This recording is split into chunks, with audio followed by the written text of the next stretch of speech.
好，来继续来看烤鹅鱼类生产合作社所生产的台湾鲷鱼排，和高雄市卫生局验出动物杀菌的用药。合作社甲同一批鲷鱼排送第三方来检验，结果是大逆转，并无验出到用药的残留。高雄市卫生局讲，送检验的是无共的检体。合作社来强调讲，因毋若自行送检。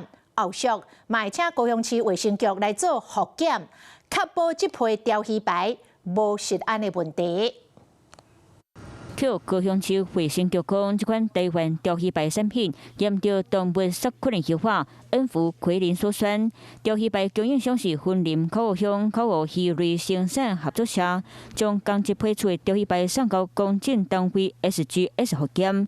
检验结果就无验到动物的用药。12月2号，出来是显示是未检出的。那我们收到报告之后呢，我们在今天12月3号，我们会来函去给高雄市卫生局，我们也会做申请复验的一个行政流程。不过对这个检验结果，高雄市卫生局回应讲，业者家己送检共一批货原料是无共的检体。若食品业者对检验结果有异议，可自收到通知日起15天内向原抽验机关申请复验。鱼塭里面有好几万条鱼，所以我们就是针对就是跟它同批次的同一天进的鱼，我们去进行那个自主性的一个申请的检验的一个流程。口湖鱼类生产合作社强调，若共一批货鲷鱼排送检，随机抽检共商品无共配合，马上到 SGS 检测，结果嘛是无检出来。不过若业者家己送检，共配货鱼排云林农业处嘛当伫咧等伊的送检报告。我们也到现场去抽